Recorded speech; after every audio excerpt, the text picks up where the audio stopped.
तो जितनी अरब कंट्रीज आप देखोगे जिसमें कि कुवैत है, ओमान है, बहरीन है, सऊदी है, यूएई है, तो इन सब की करेंसीज की वैल्यू बहुत ज़्यादा है। तो उसका रीज़न क्या है मैं तो बताने वाला हूँ, मगर इससे पहले आप ये चार्ट देखो। तो ये चार्ट जैसे कि आप देख सकते हो, ये है टॉप 10 कंट्रीज जहाँ की वैल्यू बहुत ज़्यादा है, मतलब यहाँ की करेंसीज की वैल्यू बहुत ज़्यादा है। और अगर आप स्टार्टिंग के टॉप 4 देखोगे ना, तो इसमें से टॉप पे आता है कुवैती दिनार, इसके बाद है बहरीनी दिनार, इसके बाद है ओमानी रियाल, इसके बाद है जॉर्डेनियन दिनार। तो जैसे कि आपने देखा ज़्यादातर तो अरब या गल्फ कंट्रीज की करेंसी बहुत ज़्यादा स्ट्रॉन्ग है। तो ऐसा क्यों मैं आपको बताने वाला हूँ, तो चलो देखते हैं।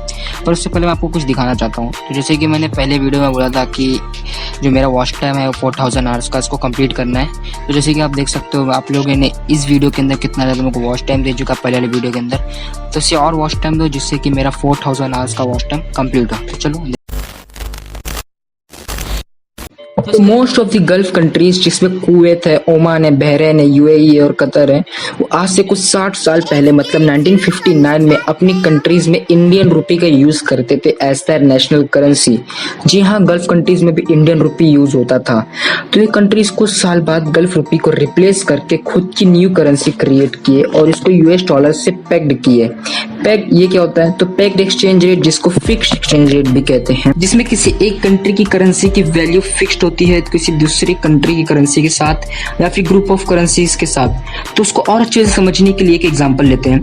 तो जो सऊदी रियाल है वो फिक्स्ड है यूएस डॉलर से at a rate of 3.75 riyal पर डॉलर, यानी कि $1 से हमें 3.75 रियाल मिलेंगे।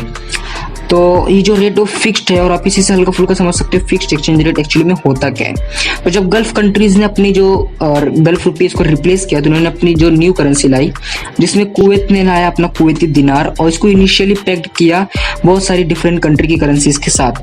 फिर 2003 में जो कुवैती दिनार वो पेग्ड हुआ यूएस डॉलर से एट अ रेट ऑफ $3.41 पर दिनार, यानी कि एक दिनार के लिए 3.41 यूएस डॉलर लगेंगे।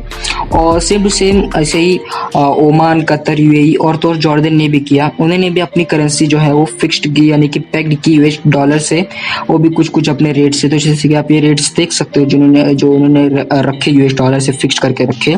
तो आपके मन में भी एक क्वेश्चन आ रहा होगा कि क्यों इनकी करेंसी पेग्ड या फिक्स्ड है यूएस डॉलर से।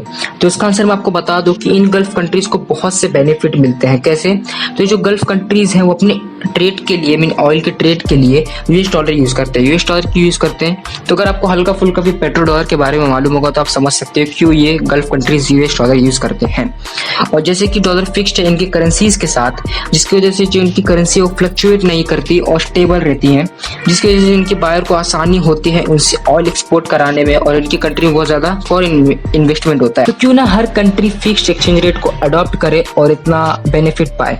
वेल, हर कंट्री नहीं कर सकती। क्यों? क्योंकि फिक्स्ड एक्सचेंज रेट को मेंटेन करने के लिए एक कंट्री के पास बहुत ज्यादा फॉरेन रिजर्व होना चाहिए, जिससे कभी अगर उनकी करेंसी की वैल्यू फ्लक्चुएट हो तो वो इसको वापस स्टेबल कर सके। और जैसे कि गल्फ कंट्रीज बहुत ज्यादा एक्सपोर्ट करते हैं, जिससे उन्हें भर भर के फॉरेन रिजर्व मिलता है, जिससे वो अपना एक्सचेंज रेट मेंटेन रख पाते हैं। और जैसे कि कंट्रीज फिक्स्ड हैं यूएस डॉलर से ऐसे हाई रेट पर और अपना ये हाई रेट मेंटेन कर पाते हैं, जिसकी वजह से उनकी जो करेंसी है वो पूरी दुनिया में वर्ल्ड्स मोस्ट वैल्यूड करेंसी मानी जाती है। और यही रीजन था कि क्यों most gulf country high valued currency है। तो फिर जो सऊदी है, वो कतर है, यूएई है, उनकी करेंसी की वैल्यू इतनी डाउन क्यों है कुवैत, ओमान, बहरीन और जॉर्डन के सामने? तो जो कुवैत, ओमान, बहरीन और जॉर्डन है, उनकी जो करेंसी है वो 1000 पार्ट्स में सब डिवाइडेड है, यानी कि 1000 पार्ट का इनका एक 1 यूनिट बनता है।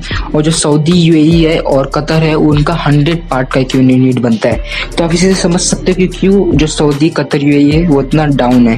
तो अगर मैं आपको पूरे वीडियो का एक शॉर्ट आंसर दूं, तो जो ये जितनी भी कंट्रीज हैं गल्फ की, जैसे कुवैत, ओमान, बहरीन और जॉर्डन, वो एक्चुअली फिक्स्ड हुए यूएसडी से एक हाई रेट पर, और उन्होंने जो ये रेट है इसको मेंटेन रखा और इसकी वजह से जो इनकी करेंसी है वो इतनी वैल्यूड करेंसी मानी जाती है।